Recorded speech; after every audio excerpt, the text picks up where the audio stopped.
കർത്താവിൻ്റെ ധന്യമേറിയ നാമം ഈ പകൽക്കാലം വാഴ്ത്തപ്പെടുമാറാകട്ടെ. May the name of the Lord be glorified this morning. നമ്മുടെ ഈ വർഷത്തെ കർത്താവ് തന്ന വാക്തത്വമാണ് ഡിവൈൻ അഷുറൻസിനെ കുറിച്ച് കർത്താവിൻ്റെ ദാനിയേൽ പാസ്റ്റർ പറയുവാനിടയായി. The promise the Lord gave us this year was the divine assurance, and Daniel pastor spoke on that. അതിനോടനുബന്ധിച്ച് ഒരു ദൈവവചനം ഇന്ന് പകൽക്കാലം എടുക്കുവാനായിട്ട് ആഗ്രഹിക്കുന്നു. And related to that, I would like to take a word of God. Hebrew chapter 2 verse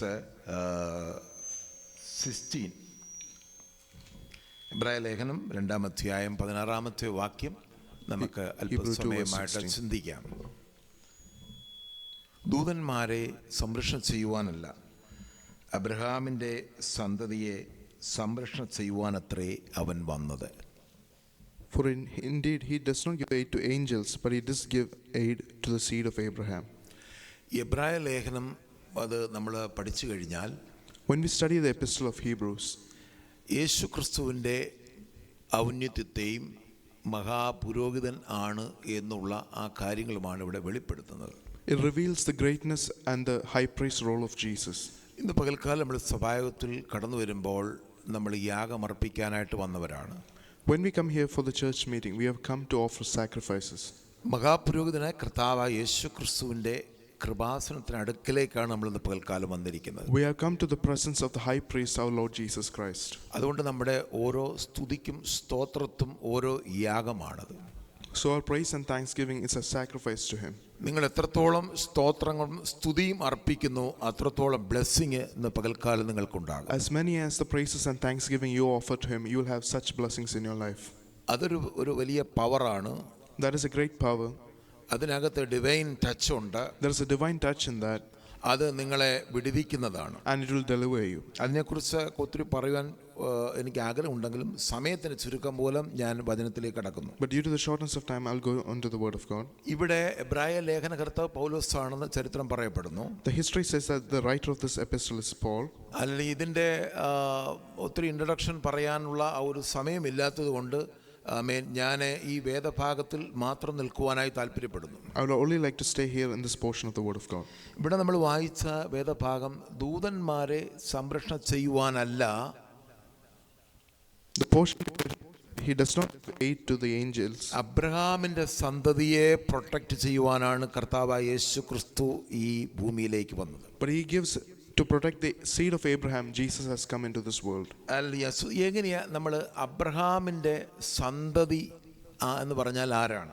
So who is this Abraham's seed? നമ്മുടെ മനസ്സിൽ പെട്ടെന്ന് കടന്നു വരുന്നത് ഇസ്രായേൽ മക്കളെ കുറിച്ചായിരിക്കും. The first thought that comes into our mind is that the Abraham seed is the children of Israel.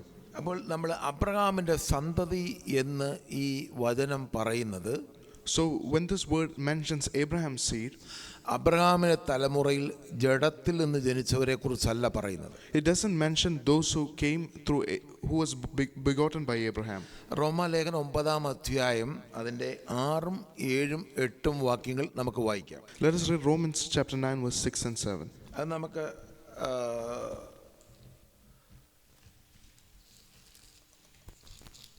റോമാലേഖനം 9-ാം അധ്യായം അതിൻ്റെ 6-ാമത്തെ വാക്യം ഇപ്രകാരം പറയുന്നു: ദൈവവചനം വൃഥാവായി പോയി എന്നല്ല, ഇസ്രായേലിൽ നിന്ന് ഉത്ഭവിച്ചവർ എല്ലാം ഇസ്രായേലിയർ എന്നും അബ്രഹാമിന്റെ സന്തതിയാകിയാൽ എല്ലാവരും മക്കളെന്നും വരികയില്ല. English. But it is not that the word of God has taken no effect, for they are not all Israel who are of Israel, nor are they all children, because they are the seed of Abraham. അടുത്ത വാക്യം വായിക്കുന്നു: ഇസ്ഹാക്കിൽ ജനിക്കുന്നവർ നിന്റെ സന്തതി എന്ന് വിളിക്കപ്പെടുമെന്നേയുള്ളൂ. But in Isaac your seed shall be called. അതിന്റെ അർത്ഥമോ, that is, ജഡപ്രകാരം ജനിച്ച മക്കളല്ല, those who are the children of the flesh, ദൈവത്തിന്റെ മക്കൾ, the children of God. ജഡപ്രകാരം ജനിച്ച മക്കളല്ല ദൈവത്തിന്റെ മക്കൾ. That is, those who are the children of flesh, these are not the children of God. പിന്നെ ആരാണ് ദൈവത്തിന്റെ മക്കൾ? So then who is the children of God? വാഗ്ദത്ത പ്രകാരം ജനിച്ച മക്കളെ അത്രേ സന്തതി എന്നെണ്ണും. But the children of the promise are counted as a seed. അപ്പോൾ നമ്മൾ അബ്രഹാമിന്റെ ജീനിയോളജിയിൽ വന്ന ആൾക്കാരല്ല അബ്രഹാമിന്റെ സന്തതി എന്ന് പറയുന്നത്. So those who came through Abraham's genealogy are not the descendants of Abraham. അപ്പോൾ ആരാണ് യഥാർത്ഥത്തിൽ അബ്രഹാമിന്റെ സന്തതിയായിട്ട് ദൈവവചനം പറയുന്നത്? So who does the word of God say is a seed or the descendant of Abraham? നമുക്ക് ഗലാത്യ ലേഖനം അതിന്റെ 3-ാം അധ്യായം 22 മുതൽ 29 വരെയുള്ള വാക്യങ്ങൾ നമുക്ക് ജസ്റ്റ് ഒന്ന് ഓടിച്ചു വായിക്കാം. Let us read Galatians chapter 3 verse 22 onwards. അതിനകത്ത് ഇപ്രകാരം പറയുന്നു, It says there, എങ്കിലും വിശ്വസിക്കുന്നവർക്ക് വാഗ്ദത്തം യേശുക്രിസ്തുവിലെ വിശ്വാസത്താൽ ലഭിക്കേണ്ടതിന് തിരുവെഴുത്ത് എല്ലാവരെയും പാപത്തിൻ കീഴ് അടച്ചു കളഞ്ഞു. it says that the scripture law confined everyone in sin so that the promise might not become to the flesh. വിശ്വാസം വരും മുമ്പ് നമ്മിൽ വെളിപ്പെടുവാനിരുന്ന വിശ്വാസത്തിനായി കൊണ്ട് ന്യായപ്രമാണത്തിൻ കീഴിൽ അടച്ച് സൂക്ഷിച്ചിരുന്നു. That it confined us under God by the law, kept for the faith which afterward would be revealed. അങ്ങനെ നാം വിശ്വാസത്താൽ നീതീകരിക്കപ്പെടേണ്ടതിന് So that we can be justified by faith. ന്യായപ്രമാണം ക്രിസ്തുവിന്റെ അടുക്കലേക്ക് വരുവാൻ, So that the law will come, bring us to Christ. ന്യായപ്രമാണം നമുക്ക് ശിശുപാലകനായി ഭവിച്ചു. So the law was a tutor to us. വിശ്വാസം വന്ന ശേഷമോ But after faith has come, നാം ഇനി ന്യായപ്രമാണത്തിന്റെ കീഴിലല്ല, we are no longer under a tutor. നാം ഇനി ശിശുപാലകന്റെ കീഴിലല്ല, We are no longer under the law. ക്രിസ്തുയേശുവിലെ വിശ്വാസത്താൽ By the faith in the Lord Jesus Christ, നിങ്ങൾ എല്ലാവരും മക്കളും you have all become children നിങ്ങൾ എല്ലാവരും അവകാശികളുമാകും. and have become partakers of the inheritance. നമ്മൾ ജീവിക്കേണ്ടത് പഴയ നിയമ ഉപദേശത്തിലല്ല, We should not live in the teaching of the Old Testament. പഴയ നിയമ ടീച്ചിങ്ങിലല്ല നമ്മൾ നിൽക്കേണ്ടത്. We should not stand in the Old Testament teaching. നമ്മൾ പുതിയ നിയമ ടീച്ചിങ്ങിലാണ് നമ്മൾ നിൽക്കേണ്ടത്. We have to stand in the teaching of the New Testament. പുതിയ നിയമം അനുസരിച്ച് നമ്മൾ കർത്താവായ യേശുക്രിസ്തുവിലെ വിശ്വാസത്താലാണ് അബ്രഹാമിന്റെ സന്തതിയായി മാറുന്നത്. According to the New Testament, through our faith in our Lord Jesus Christ, we become descendants of Abraham. അതുകൊണ്ട് അബ്രഹാമിന്റെ മേൽ പകർന്ന എല്ലാ അനുഗ്രഹങ്ങളും നമുക്കും ഉള്ളതാണ്. So all the blessings poured on Abraham is also our inheritance. Israel മക്കൾക്ക് ഈ വാഗ്ദത്തം പ്രാപിക്കുവാനായിട്ട് കഴിഞ്ഞില്ല. And the children of Israel could not partake of that promise അവർ ദൈവത്തെ പൂർണ്ണമായി വിശ്വസിച്ചില്ല. because they did not fully trust God. അവർ ന്യായപ്രമാണത്തിലെ പ്രവൃത്തികളിൽ ആശ്രയിച്ചിരുന്നു. They trusted in the works of the law. അവരെ കർത്താവായ യേശുക്രിസ്തു അവരെ രക്ഷിക്കാനായി ഭൂമിയിലേക്ക് വന്നപ്പോൾ, When the Lord Jesus came in this earth to save them, അവർ യേശുവിനെ തള്ളിക്കളയാനിടയായി തീർന്നു. they rejected him. അപ്പോൾ ഈ പഴയ നിയമത്തിൽ ദൈവം കൊടുത്ത വാഗ്ദത്തം, So the promise which was given in the Old Testament, അതിന് നമ്മൾ ഗലാത്യ ലേഖനം 3-ാം അധ്യായം ഇപ്രകാരം നമ്മൾ വായിക്കുന്നു. അതിന്റെ 6-ാമത്തെ വാക്യം, അബ്രഹാം ദൈവത്തിൽ വിശ്വസിച്ചു, അത് അവന് നീതിയായി കണക്കിട്ടു. Galatians 3 verse 6, just as Abraham believed God and it was accounted to him for righteousness. അത് ഉൽപ്പത്തി പുസ്തകത്തിൽ നിന്ന് പൗലോസ് ഇവിടെ കോട്ട് ചെയ്തിരിക്കുകയാണ്. So Paul is quoting here from Genesis. Abraham അഗ്രചർമ്മി ആയിരുന്നപ്പോൾ തന്നെ ദൈവത്തിൽ വിശ്വസിപ്പാനിടയായി തീർന്നു. Abraham believed in God while he was uncircumcised. അതുകൊണ്ട് ആ വിശ്വാസത്താൽ Abraham നീതീകരിക്കപ്പെട്ടു. So through faith he was accounted as righteous. അതുകൊണ്ട് ആ നീതീകരണം നമ്മളും അഗ്രധർമ്മിയായി ഇരിക്കുമ്പോൾ ക്രിസ്തുയേശുവിൽ വിശ്വസിക്കുമ്പോൾ നമ്മൾ നീതീകരിക്കപ്പെടുവാനിടയായി തീരും. So we who are also uncircumcised, who have faith in Lord Jesus, we also become counted as righteous. 7-ാമത്തെ വാക്യം ഇപ്രകാരം പറയുന്നു, അതുകൊണ്ട് വിശ്വാസികൾ അത്രേ അബ്രഹാമിന്റെ മക്കളെന്നറിയുവിൻ. Therefore, the verse 7 says, therefore know that only those who are of the faith are the sons of Abraham. ഈ വചനത്തിൽ കൂടെ നമുക്ക് വെളിപ്പെടുന്ന ഒരു കാര്യം എന്ന് പറഞ്ഞാൽ, The one thing that is being revealed from this word is that യേശുക്രിസ്തുവിന്റെ രക്തത്താൽ നീതീകരിക്കപ്പെട്ടവരാണ് അബ്രഹാമിന്റെ സന്തതി എന്ന് പറയുന്നത്. the descendants of Abraham are all those who are justified by the blood of Jesus. അതുകൊണ്ടാണ് അബ്രഹാം നമ്മുടെ പിതാവായി, വിശ്വാസികളുടെ പിതാവായി അറിയപ്പെടുന്നത്. That is why Abraham is known as the father of the believers. അതുകൊണ്ട് അതിന്റെ 8-ാമത്തെ വാക്യം ഇപ്രകാരം നമ്മൾ വായിക്കുന്നു. ഗലാത്യർ 3:8 ഇപ്രകാരം വായിക്കുന്നു. And Galatians 3 verse 8 says, എന്നാൽ ദൈവം വിശ്വാസം മൂലം ജാതികളെ നീതീകരിക്കും തിരുവെഴുത്ത് മുൻ കണ്ടിട്ട് നിന്നിൽ സകല ജാതികളും അനുഗ്രഹിക്കപ്പെടും എന്നുള്ള സുവിശേഷം അബ്രഹാമിനോട് മുമ്പ് കൂട്ടി അറിയിച്ചു. And the scripture foreseeing that God would justify the Gentiles by faith preached the gospel to Abraham beforehand, saying, in you all the nations shall be blessed. അപ്പൊ നമ്മൾ ആ ഉൽപ്പത്തി പുസ്തകം നമ്മൾ അബ്രഹാമിന്റെ ചരിത്രം വായിക്കുമ്പോൾ നമ്മൾ വിചാരിക്കും ഇസാക്കിനെയാണ് ദൈവം അനുഗ്രഹിക്കുന്നത് വിചാരിക്കും. So when we read in Genesis the history of Abraham, we think that God is going to bless Isaac. ഈ വാക്തത്വം ഇസാക്കിനോടും പറയുന്നുണ്ട്. This same promise is again repeated to Isaac. അപ്പൊ നമ്മൾ വിചാരിക്കുന്നത് യാക്കോബിനെ മാത്രമാണ് അനുഗ്രഹിക്കുന്നത്. So then we begin to think he is going to bless Jacob. അപ്പോൾ ഇത് യാക്കോബിനോട് ഇത് തന്നെയാണ് But പറയുന്നത്. this promise is repeated to Jacob. അപ്പോൾ ഈ വാക്തത്വം ജഡപ്രകാരം ജനിച്ച മക്കൾക്കല്ല, വിശ്വാസത്താൽ ജനിച്ച മക്കൾക്കുള്ളതാണ്. So this promise is not then for the children of the flesh, but all the children who are born through the faith, through the promise. ഞാൻ പറഞ്ഞു നിങ്ങൾക്ക് മനസ്സിലായി, ഞാൻ പൂർണ്ണ വിശ്വസിക്കുന്നു. I hope you can understand what I'm saying. നിങ്ങളെല്ലാം ദൈവവചനത്തിൽ അറിവുള്ളവരാണ്. All of you have knowledge in the word of God. അതുകൊണ്ട് 9-ാമത്തെ വാക്യത്തിൽ പറയുന്നു, So in verse 9 it says, അങ്ങനെ വിശ്വാസികൾ so then those who are of the faith വിശ്വാസിയായ അബ്രഹാമിനോട് കൂടെ അനുഗ്രഹിക്കപ്പെടുന്നു. are blessed with believing Abraham. അനുഗ്രഹം എന്ന് പറയുമ്പോൾ നമ്മൾ വിചാരിക്കുന്ന ഭൂമിയിലെ കാര്യങ്ങളെ കുറിച്ചാണ്. When we think of blessing, we think of earthly things. ഭൂമിയിലെ കാര്യങ്ങളെ കുറിച്ചല്ല ഇവിടെ പറയുന്നത്. But it doesn't speak of the things of the earth. ഭൂമിയിലെ കാര്യങ്ങൾ നമ്മൾ ചിന്തിക്കുകയാണെങ്കിൽ If you begin to think of those things of the earth, Abraham ബഹുസമ്പന്നനായിരുന്നു. Abraham was a wealthy man. ആട് മാട് കന്നുകാലികൾ 308 അഭ്യാസികൾ അങ്ങനെ ദാസന്മാരെ കൊണ്ട് സകല സ്വത്തുക്കളെ കൊണ്ടും Abraham അനുഗ്രഹിക്കപ്പെട്ടിരുന്നു. He had cattle, servants and maidservants, and he had a lot of wealth and was blessed with that. അങ്ങനെ ഒരു വ്യക്തിയെ പിന്നെ ദൈവം വിളിച്ചിട്ട് പറയുന്നു, നിന്നെ ഞാൻ അനുഗ്രഹിക്കുമെന്ന് പറയുന്നതിന്റെ അർത്ഥം എന്താണ്? So then what is the meaning of God calling such a wealthy man and calling that I will bless you again? അത് ഭൂമിയിലെ കാര്യങ്ങളെ കുറിച്ചല്ല പറയുന്നത്. So then it is not about earthly things. Amen, hallelujah. മരണമില്ലാത്ത ഒരു ജീവിതത്തെ കുറിച്ചാണ് പറയുന്നത്. But it is about a life without death. ആമേൻ. ദൈവം നിർമ്മിച്ചതും അടിസ്ഥാനമിട്ടതുമായ ഒരു നഗരം അവർക്കായി ദൈവം ഒരുക്കി എന്നുള്ള ഒരു വെളിപ്പാട് അബ്രഹാമിന് ലഭിക്കാനിടയായി. And Abraham received the revelation that there is a city whose foundation and whose maker is God. ഉൽപ്പത്തി പുസ്തകം വായിച്ചാൽ നമുക്കത് മനസ്സിലാവത്തില്ല. When we read the book of Genesis, we will not understand that. എന്നാൽ എബ്രായ ലേഖനം 11-ാം അധ്യായം വായിക്കുമ്പോൾ But then when we begin to read Hebrews chapter 11, അവിടെ വ്യക്തമായിട്ട് എഴുതിയിട്ടുണ്ട്. it says that it's written there clearly. Amen, hallelujah. Abraham, യാക്കോബ്, ഇസാക്ക്, യാക്കോബ് എന്നിവരുടെ കൂടെ കൂടാരങ്ങളിൽ പാർത്തുകൊണ്ട് Abraham, Isaac and Jacob dwelled in tents. ദൈവം ആർക്കിടെക്റ്റായി നിർമ്മിച്ചതായ ഒരു വലിയ നഗരത്തിനായി കാത്തിരുന്നു. They waited for a city whose maker is the God. എന്തുകൊണ്ടാണ് അബ്രഹാം അങ്ങനെ കാത്തിരുന്നത്? So why did Abraham wait for that?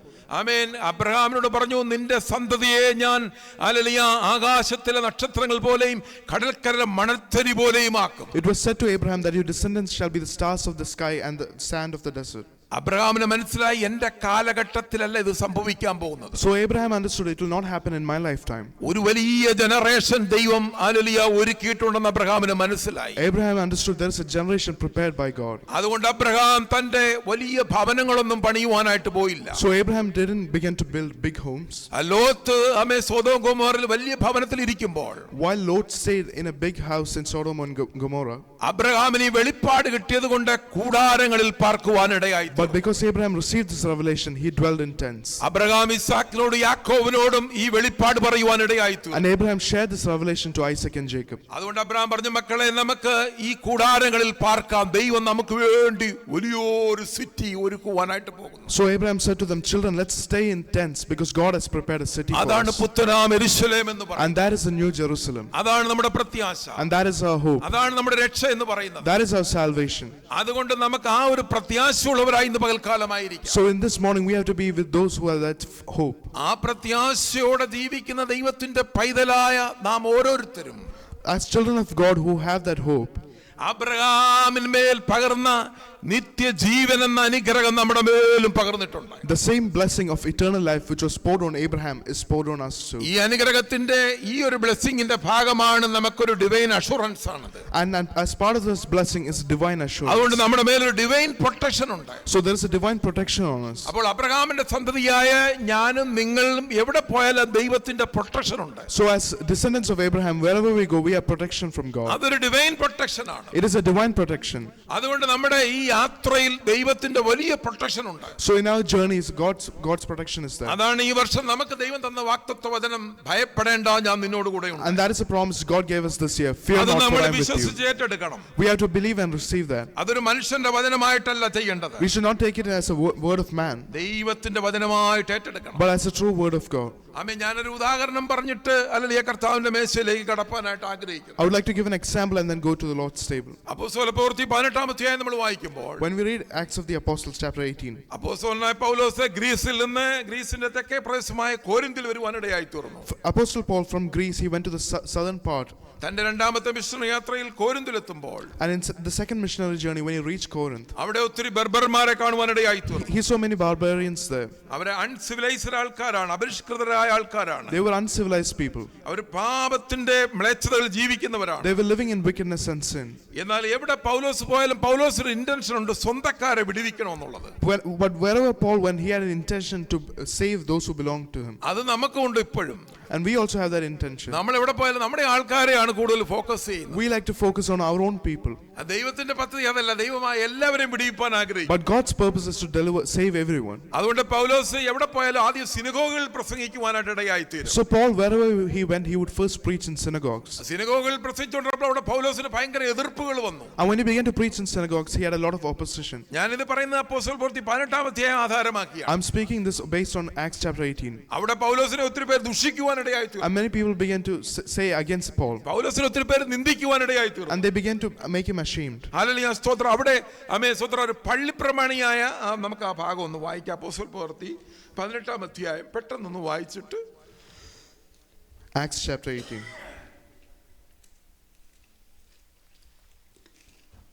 Acts chapter 18 പെട്ടെന്ന് വായിക്കാം, സമയം നമുക്ക് മുമ്പിൽ ഇല്ലല്ലോ. വളരെ നമ്മൾ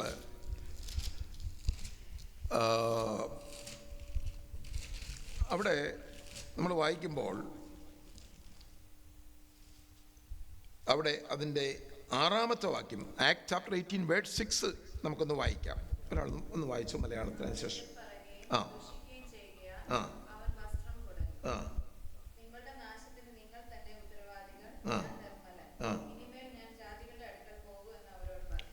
But when they opposed to him and blasphemed, he shook his garments and said to them, "Your blood be upon your heads. I am clean. From now on I will go to the Gentiles." അവിടെ പൗലോസിന് ജാതികളുടെ അടുക്കൽ പോകാനുള്ള കാരണം യഹൂദന്മാർ പൗലോസിനെ എതിർക്കുവാനിടയായതുകൊണ്ടാണ്. The reason Paul began to go to Gentiles was because the Jews opposed him. എന്നാൽ ചില സിനഗോഗ് ലീഡേഴ്സ് അവിടെ രക്ഷിക്കപ്പെടുവാനിടയായിത്തീർന്നു. But some synagogue leaders got saved to the faith. അത് ഒരു വലിയ സംഭവമാണ്. And that became a big thing. അപ്പോൾ ഒരു സിനഗോഗിന്റെ leader രക്ഷയിലേക്ക് വന്നാൽ അവിടെ യഹൂദന്മാർ ഭയങ്കരമായിട്ട് എതിർപ്പ് വരുവാനിടയായിത്തീരും. So then there will be great opposition if the synagogue leader comes to the faith. അപ്പോൾ ഇന്ന് പകൽക്കാലം നമ്മൾ പരിശുദ്ധാത്മാവ് ഓർപ്പിക്കുന്നത് എതിർപ്പുകൾ ഇല്ലെന്നല്ല, എതിർപ്പുകൾ ഉണ്ടാവും നമുക്ക്. So the Holy Spirit is reminding us that there will be opposition. പക്ഷെ അവിടെ എല്ലാം ദൈവത്തിന്റെ പ്രൊട്ടക്ഷൻ ഉണ്ട്. But in there God's protection is there. ദൈവത്തിന്റെ പദ്ധതി ദൈവം നിർവഹിക്കും. God will fulfill his purpose. ഞാനിവിടെ മയങ്ങിയിരുന്നാൽ ദൈവം ആരെങ്കിലും എഴുന്നേൽപ്പിക്കും. If I am sleepy here, God will raise someone ഞാൻ else. മന്ദിച്ചിരുന്നാൽ ദൈവം വേറൊരാളെ എഴുന്നേൽപ്പിക്കും. If I am numb here, God will raise someone ഞാൻ else. അലസമായിട്ടിരുന്നാൽ മറ്റൊരാളെ ദൈവം എഴുന്നേൽപ്പിക്കും. If I am careless, God will raise someone else. ദൈവം തന്റെ പദ്ധതി നിർവഹിക്കും. God will still fulfill his purpose. കർത്താവ് ഇവിടെ വരുന്നതിന് മുമ്പ് തന്റെ ജാതികളുടെ ഒരു പൂർണ്ണസംഖ്യ ചേർക്കുവാനിടയായിത്തീരും. Before the Lord Jesus comes back, there will be a number of Gentiles fulfilled. അതിന്റെ ഭാഗമായിട്ട് ഈ ബർബർമാരെ രക്ഷിക്കുവാനായിട്ട് ദൈവത്തിന് പ്രസാദം തോന്നി. And it pleased God to save the barbarians as part of that. അത് ദൈവത്തിന്റെ മുൻ നിർണയത്തിൽ പ്രീഡെസ്റ്റിനേഷൻ ഉള്ള പദ്ധതിയാണ്. And that was something in God's predestination. പള്ളിപ്രമാണിയായിട്ടുള്ള Crispus എന്ന് പറയുന്ന മനുഷ്യൻ തന്റെ സകല കുടുംബത്തോടും കർത്താവിൽ വിശ്വസിച്ച് സ്നാനമേൽക്കാനിടയായി തീർന്നു. And Crispus, the ruler of the synagogue, believed with all his household. ഇത് വലിയ പ്രതിസന്ധിക്ക് കാരണമായി. And that led to a great problem in the church. ഒരുപക്ഷേ ദേശത്തുനിന്ന് ചില വലിയ പ്രമുഖന്മാർ ചിലപ്പോൾ രക്ഷിക്കപ്പെട്ടേക്കാം. Maybe in this city great men will be saved to the faith. അപ്പൊ ചില ഒപ്പോസിഷൻ അവിടെ വരാൻ സാധ്യതയുണ്ട്. They will face opposition. അപ്പൊ നമ്മുടെ ഉള്ളിൽ ഭയം വരാൻ സാധ്യതയുണ്ട്. So there is a chance that fear will rise in our hearts. ഒരുപക്ഷേ പൗലോസ് നമ്മളെ പോലെ ഒരു സാധാരണ മനുഷ്യനായിരുന്നു. So Paul was also a similar person like us. അപ്പോസ്തലപ്രവൃത്തി 27-ാം അധ്യായം വായിക്കുമ്പോൾ പൗലോസ് കപ്പൽ യാത്രയിൽ പറയുന്നു, ഞങ്ങൾ രക്ഷപ്പെടുമെന്നുള്ള ആശയെല്ലാം അറ്റുപോയി. In Acts chapter 27, Paul says that we had no hope that we would be saved.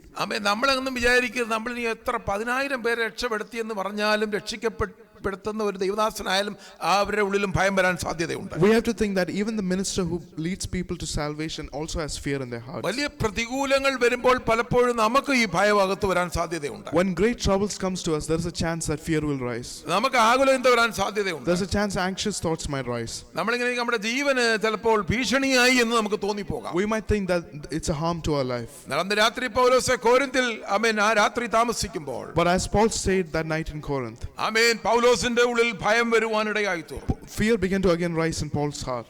പൗലോസിന്റെ ഉള്ളിൽ പൗലോസ് വിചാരിച്ചു, ഞാൻ ഈ രാത്രിയിൽ ഈ കോരിന്തി പട്ടണത്തിൽ മരിച്ചു പോകാനുള്ള സാധ്യതയുണ്ട്. Paul began to think, I might die here in the city of Corinth. ഇവിടെയുള്ള യഹൂദന്മാരെല്ലാം എനിക്ക് എതിരായിട്ട് നിൽക്കുക. All the Jews here in opposition to me. ഒരുപക്ഷെ അവരെന്നെ തട്ടിക്കളയുവാനുള്ള സാധ്യതയുണ്ട്. They might kill me here. അവരെന്നെ ഞാൻ കൊല്ലപ്പെടുത്തുവാനുള്ള സാധ്യതയുണ്ട്. There's a chance that they might have me killed. അന്ന് രാത്രി ഭയത്തോടെ ദൈവസന്നിധിയിൽ പ്രാർത്ഥിച്ചുകൊണ്ടിരിക്കുമ്പോൾ, And as he was praying in the presence of God, പൗലോസ് ഒരു ദർശനം കാണുവാനിടയായി തീർന്നു. Paul began to see a vision. 9:18 നമുക്ക് വായിക്കാം. Acts chapter 18 verse 9 we can read. ഒന്ന് വായിച്ചാട്ടെ. രാത്രിയിൽ കർത്താവ് ദർശനത്തിൽ പൗലോസിനോട്, നീ ഭയപ്പെടാതെ പ്രസംഗിക്കുക, മിണ്ടാതിരിക്കരുത്. Now the Lord spoke to Paul in the night by a vision. Do not be afraid, but speak and do not keep silent. പകൽക്കാലം നമ്മോടുള്ള ദൈവത്തിന്റെ ദൂത് ഇതാണ്. And this is the message of God to us. നീ ഭയപ്പെടാതെ പ്രസംഗിക്കണം. You should not have fear. നിങ്ങൾ ആരും മിണ്ടാതിരിക്കരുത്. You should not keep silent. നിങ്ങൾ ആരും മുൻവിധിയോടൊന്നും കാണരുത്. You should not have preconceptions. നിങ്ങളെ ദൈവം വിളിച്ചിരിക്കുകയാണ്. God has called you. ഈ പട്ടണത്തിൽ അനേക പ്രിയപ്പെട്ടവരെ വിടുവിക്കാൻ ദൈവം നമ്മെ വിളിച്ചിരിക്കുകയാണ്. God has called us to deliver many people here. നിങ്ങൾ ഭയപ്പെടരുത്. You should not be afraid. ഞാൻ നിന്നോട് കൂടെയുണ്ട്. For I am with you. ആ ദൈവത്തിന്റെ ഡിവൈൻ അഷുറൻസ് ആണ്. And that is God's divine assurance. അത് നമ്മൾ ഇന്ന് പകൽക്കാലം ഏറ്റെടുക്കണം. And we have to receive that this morning. Hallelujah. അബ്രഹാമിന്റെ സന്തതിയെ പ്രൊട്ടക്ട് ചെയ്യുവാനല്ല, ദൂതന്മാരെ പ്രൊട്ടക്ട് ചെയ്യാനല്ല ദൈവം വന്നത്. God did not come to help the എന്നെയും നിങ്ങളെയും സംരക്ഷിക്കുവാനാണ് കർത്താവ്. but to protect you and I. നിങ്ങൾ ഈ ദിവസങ്ങളിൽ ട്രാക്റ്റുകൾ കൊടുക്കുമ്പോൾ എതിർപ്പുകൾ ഉണ്ടാകാം. When you begin to give tracts, there will be opposition to you. ഒരുപക്ഷെ ട്രാക്റ്റ് നിങ്ങളുടെ മുഖത്തോട്ട് വലിച്ചെറിഞ്ഞു. Maybe they'll throw the gospel tracts at you. ഒരുപക്ഷെ നിങ്ങളെ 2-3 തെറി വിളിച്ചെന്നിരിക്കും. Maybe they'll say curse you. ഒരുപക്ഷെ നിങ്ങളെ നിന്ദിച്ചെന്നിരിക്കും. Maybe they'll begin to blaspheme you. നിങ്ങൾ ഭയപ്പെടരുത്. But you should not be afraid. നിങ്ങൾ മിണ്ടാതിരിക്കരുത്. You should not keep silent. ഈ വർഷം കണ്ടിന്യൂസ് ആയിട്ട് In this year continuously, സുവിശേഷം പറയുന്നവരായി തീരട്ടെ. we should be those who share the gospel. കർത്താവിനെ കുറിച്ച് പറയുന്നവരായി തീരട്ടെ. We should be those who speak on the Lord. യേശു നിങ്ങളെ സ്നേഹിക്കുന്നു പറയുവാനിടയായി. We should say that Jesus loves you. Hallelujah. Hallelujah. രാത്രിയിൽ കർത്താവ് പൗലോസ് ഒരു divine assurance കൊടുപ്പാനിടയായി. And there in that night Paul received a divine assurance. അത് പൗലോസ് വിശ്വസിപ്പാനിടയായി തീർന്നു. And Paul began to believe on that. നീ ഭയപ്പെടരുത്. Do not be afraid. ഈ പട്ടണത്തിൽ എനിക്ക് വളരെ ജനമുണ്ട്. For I have many people in this city. ദൈവത്തിന്റെ ആത്മാവ് ഈ വചനം ധ്യാനിക്കുമ്പോൾ ഈ ഭാഗം എന്നെ ഓർപ്പിക്കുവാനിടയായി തീർന്നു. As I was meditating this portion, the Holy Spirit reminded me this. ഈ സെന്റ് ജോൺ സിറ്റിയിൽ വലിയൊരു ജനമുണ്ട്. That there is a great people in the city of St. John. ആത്മദാഹമുള്ള വലിയ ജനമുണ്ട്. There are many people who are thirsty for the Spirit. ആത്മീയമായി ഉണങ്ങിപ്പോയ ഒത്തിരി ആൾക്കാരുണ്ട്. There are many people who are spiritually dry here. അവരെ വിടുവിപ്പാനാണ് ദൈവം ഈ സഭയെ ആക്കി വെച്ചിരിക്കുന്നത്. God has placed His church to deliver them. അനേക പ്രിയപ്പെട്ടവർ പട്ടുപോയിടത്ത്, where many people have fallen, അനേകർ തളർന്നു പോയിടത്ത്, where many people have fallen tired, അനേകർ നിരാശപ്പെട്ടു പോയിടത്ത്, where many people have gone hopeless, ദൈവം നമ്മളെ എഴുന്നേൽപ്പിച്ചിരിക്കുകയാണ്. God has raised us up. നമ്മൾ മയങ്ങിപ്പോയാൽ, if we go asleep, നമ്മൾ തളർന്നു പോയാൽ, if we go tired, മറ്റൊരു സഭയെ ദൈവം എഴുന്നേൽപ്പിക്കുവാനിടയായി. God will raise another church. അതുകൊണ്ട് നമുക്കൊന്നും പുകഴുവാനോ പ്രശംസിക്കാനോ ഒന്നുമില്ല. So we have nothing to boast about. നമുക്കൊന്നും ജഡത്തിൽ പ്രശംസിക്കാനോ ഒന്നുമില്ല. We have nothing to boast in the flesh. ദൈവസന്നിധിയിലേക്ക് നമ്മൾ ഡെഡിക്കേറ്റ് ചെയ്തുകൊണ്ട്, when we dedicate ourselves to God, കർത്താവിനെ നമ്മൾ ഏൽപ്പിച്ചു കൊടുത്താൽ, when we give ourselves to the Lord, അനേക ജനങ്ങളെ ദൈവം നമ്മുടെ കയ്യിലേക്ക് തരും. God will give great many people in our hands. ഒത്തിരി ജനങ്ങളുണ്ട്. For there is many people in this city. അവരെ വിടുവിപ്പാൻ ദൈവം ആഗ്രഹിക്കുന്നു. God desires to save them. അവർക്കൊരു ദൈവത്തിനൊരു മീഡിയ ആവശ്യമാണ്. God wants them to. അതിനാണ് എന്നെയും നിങ്ങളെയും ദൈവം വിളിച്ചത്. And God uses us as a mediator. അതിനായിട്ട് ഇന്ന് പകൽക്കാലം നമുക്കൊന്ന് ഡെഡിക്കേറ്റ് ചെയ്യാം. So let's dedicate ourselves. പകൽക്കാലം നമുക്കുള്ളൊരു ദൂതാണിത്. This is a message to us in this ഇത് morning. എന്നോടുള്ള ദൈവത്തിന്റെ ദൂതാണ്. This is a message to me നിങ്ങൾ personally. ഓരോരുത്തരുള്ള ദൈവത്തിന്റെ ദൂതാണ്. This is a message to you നീ personally. ഭയപ്പെടാതെ സുവിശേഷം പ്രസംഗിക്കുക. That without fear you should നീ keep speaking the ഭയപ്പെടാതെ gospel. ട്രാക്റ്റ് കൊടുക്കുക. Without being afraid you should give നീ gospel tracts. ഭയപ്പെടാതെ ഇൻവിറ്റേഷൻ ലെറ്റർ കൊടുക്കുക. Without fear you should give ഈ invitation രക്ഷയെക്കുറിച്ച് letters. പറയുക. You should speak about the salvation. എതിർപ്പുകളൊന്നും വകവയ്ക്കണ്ട. You should not take care of the opposition. ആരും ചിലപ്പോ വന്നെന്ന് കുറെ നാളായിട്ട് ആരും ചിലപ്പോ റെസ്പോണ്ട് ചെയ്തില്ലെന്നിരിക്കും. Maybe for many days people will not respond. Hallelujah. നമ്മളെപ്പോൾ ഒരുക്കമുള്ളവരായി തീരുന്നു. So that they can be prepared as us. നമ്മളെപ്പോൾ ആ ഒരു കൃപയിലേക്ക് നമ്മൾ വരുന്നു. When we begin to come to the grace of God. ഇവരെയൊക്കെ സ്വീകരിക്കുവാനുള്ള മാനസിക പക്വതയിലേക്ക് നമ്മൾ വരുമ്പോൾ, When we come to the maturity to accept these people, ദൈവം ആത്മാക്കളെ കൊണ്ടുവരുവാനിടയായി. God will bring souls here. ഇത് നമ്മുടെ ബുദ്ധി കൊണ്ടോ കഴിവുകൊണ്ടോ ചെയ്യുവാനായിട്ട് This സാധ്യമല്ല. will not be happened by our own abilities, സൈന്യത്താലല്ല, ശക്തിയാലല്ല, not by the strength of army, ദൈവത്തിന്റെ but by ആത്മാവിനാൽ. the Spirit of God. Hallelujah, hallelujah, സ്തോത്രം. അതുകൊണ്ട് പൗലോസ്, ഞാനിവിടെ കർത്താവിന്റെ മേശയിലേക്ക് നമ്മൾ കടക്കാൻ പോവുകയാണ്.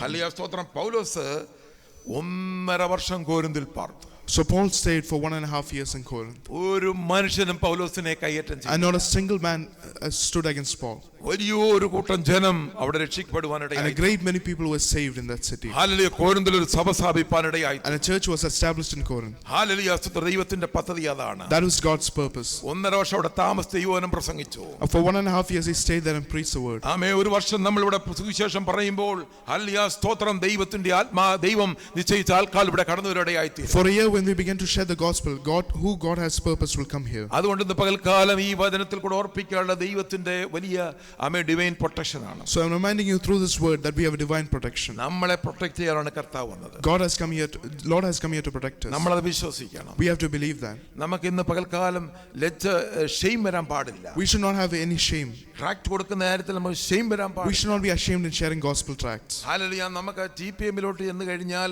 അവിടെ എല്ലാ ഉന്നത ഉദ്യോഗസ്ഥന്മാരെല്ലാം ആ ചർച്ചിനകത്തെ ക്ലീൻ ചെയ്യും, പായിടും, ടോയ്ലറ്റ് കഴിയും, എല്ലാ കാര്യങ്ങളും അവർ ചെയ്യാനിടയുണ്ടായി. If we go to some churches, we can see all the people in great positions do all sort of work in the church. അതുകൊണ്ട് നമ്മൾ വഹിക്കുന്ന ട്രാക്റ്റുകൾ ദൈവത്തിന്റെ ശക്തി, ജീവൻ അതിൽ കൂടെ വ്യാപരിപ്പാനിടയായി തീരും. So the gospel tracts we carry has the power of God in them. അത് വെറും കടലാസല്ല, It is not a piece of paper. അത് ദൈവത്തിന്റെ വചനമാണ്. It has God's word in it. അതിനകത്ത് പവർ ഉണ്ട്, There is power in that. അതിനകത്ത് ജീവനുണ്ട്, There is life in that. അത് വായിക്കുമ്പോൾ അവന്റെ ഹൃദയം തുറക്കുവാനിടയായി. And when they begin to read, their heart will be അതുകൊണ്ട് open. ഒരിക്കലും നമ്മൾ ലജ്ജിക്കേണ്ട കാര്യമില്ല. So we should not be ashamed. അതുകൊണ്ട് നമ്മൾ ഈ ദൈവവചനത്തിന്റെ ആ കുറിവാക്യത്തിന്റെ അവസാന ഭാഗത്തിലേക്ക് കടന്നു വരുമ്പോൾ ഹല്ലേലൂയ, കർത്താവ് ഒരു കാര്യം ഇവിടെ വ്യക്തമായിട്ട് പറയുന്നുണ്ട്.